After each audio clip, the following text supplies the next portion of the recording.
Ifah, tindakan ahli parlimen yang mengeluarkan perkataan tidak sopan ketika persidangan ditegur. Yang di-Pertua Dewan Rakyat, Datuk Azhar Azizan Harun menegaskan perbuatan itu boleh menyebabkan pertelingkahan dan mengganggu perjalanan persidangan Dewan Rakyat.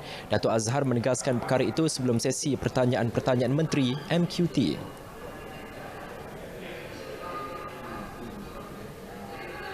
Ahli-ahli yang berhormat semua, saya harap dari pagi ini marilah bersama-sama kita mengambil bertekad untuk berbahas secara sopan dan santun. Ya, saya cuma ingin ingatkan kalau sesiapa yang ingin meminta laluan tu berdiri dan meminta laluan dan sekiranya diberi baru bercakap. Cuma seorang saja yang boleh kontrol mikrofon tu pada setiap masa. Terima kasih buat kawan. Ya, beliau berkata demikian merujuk kepada kejadian semalam apabila Datuk Seri Abdul Aziz Abdul Rahim iaitu ahli parlimen baling didakwa mengeluarkan kenyataan yang kurang sopan terhadap ahli parlimen Batu Kawan. Bagaimanapun Datuk Azhar telah pun mengarahkan Datuk Seri Abdul Aziz untuk memohon maaf atas kenyataan tersebut.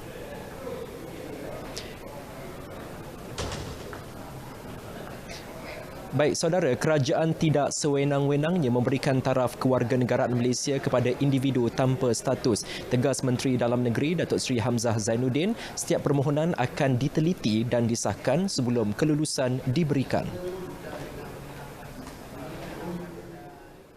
Biar saya uruskan supaya kita nak selaraskan semuanya. Akhirnya kita tahu mereka dilahirkan atas sifat ibu bapa yang memegang dokumen mana.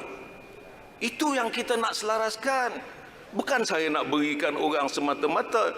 Ini adalah negara yang berdaulat. It is not easy for anyone to have kewarganegaraan dalam negara kita.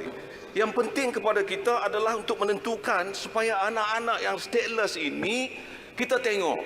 Kalau kita dah tidak boleh beri apa sekalipun kelayakannya, kita akan pastikan mereka sekurang-kurangnya ada identiti untuk mereka hidup dalam negara ini. They are pada saya, they are the citizen of the world. Sama ada mereka disabahkan. Baik, beliau menjawab pertanyaan ahli Parlimen Sempurna Datuk Seri Muhammad Syafiee Abdal bagi memastikan permohonan kewarganegaraan individu berumur bawah 21 tahun diproses dengan lebih sistematik dan berkesan. Prosedur operasi standard SOP permohonan kewarganegaraan telah ditambah baik. Tempoh pemprosesan bagi permohonan yang lengkap dan diterima mulai tahun 2020 menjadi lebih singkat, iaitu kira-kira 12 bulan sahaja. Sejak 2015 hingga akhir Jun lalu, sebanyak 31,494 permohonan kewarganegaraan di bawah perkara 15A diterima. 28,211 daripadanya sedang diproses.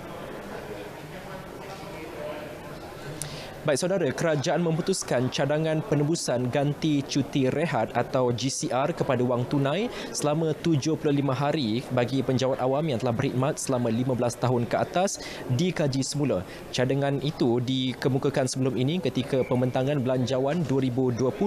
Menteri di Jabatan Perdana Menteri, Parlimen dan Undang-Undang Datuk Taqiyuddin Hassan menjelaskan penebusan awal GCR semasa dalam perkhidmatan adalah tidak menguntungkan penjawat awam dan kajian semula wajar dilakukan. Ini adalah kerana formula pengiraan penebusan awal GCR ini adalah berasaskan kepada gaji semasa penjawat awam itu.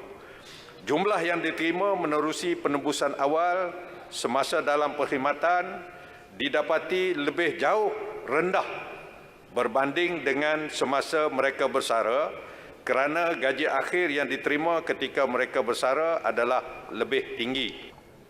Selain daripada itu, penebusan awal... Baik, tambah beliau, penebusan awal GCR dikira sebagai pendapatan kasar penggajian di bawah perenggan 13(1)A Akta Cukai Pendapatan 1967 atau ACP dan boleh dikenakan cukai mengikut perenggan 4B ACP. Jumlah wang yang akan diterima oleh penjawat awam akan berkurang berbanding jika dibayar apabila bersara kelak. Datuk Taqiyuddin menjawab pertanyaan ahli Parlimen Setiu Syahari Zulkirnain Abdul Kadir. Baik saudara, lagi usaha untuk menangani kesan pandemik COVID-19. Agensi di bawah Kementerian Pembangunan Luar Bandar melaksanakan tindakan proaktif dalam membantu golongan sasar di seluruh negara, antaranya dalam bidang pertanian dan perkhidmatan. Menterinya, Datuk Dr. Abdul Latif Ahmad berkata, pelbagai kemudahan disediakan termasuklah geran pinjaman untuk mereka meningkatkan pendapatan melalui pelbagai perniagaan yang boleh menjana keuntungan. Risda ada sediakan maksimum 20,000 geran. Geran bukan pinjaman, betul geran. Masih ada lagi. Bantuan-bantuan ini untuk memastikan mereka-mereka yang terjejas daripada pelbagai kesan pada COVID-19, mereka boleh mohon. Sebagai contoh, bidang perkhidmatan, boleh buat kedai gambar, bengkel baiki kenderaan, kedai dobi, bantuan makanan dalam bidang makanan, boleh buat makanan ringan, tradisional, sejuk beku, cookies, cordial, atau bantuan maksimum bagi bidang pembuatan dan juga bidang agrotani. Nak buat cendawan penduduk. Baik, beliau turut memberi jaminan peruntukan RM5 bilion yang diterima kementeriannya di bawah rancangan Malaysia ke-11 RMK-11 akan digunakan secara efektif bagi memastikan setiap negeri mendapat manfaat. Beliau menjawab pertanyaan Ahli Parlimen Baling Datuk Seri Abdul Aziz Abdul Rahim. Baik saudara, seperti biasa Dewan ditangguhkan sehingga pukul 2.30 petang nanti dan akan diteruskan semula sesi perbahasan usul titah diraja. Semua perkembangannya akan kami bawakan dari masa ke masa menerusi berita RTM. Kekal bersama kami. Baik, untuk berita lain dalam berita tengah hari kita kembali bersama Ifah di Angkasa Puri. Ifah, silakan.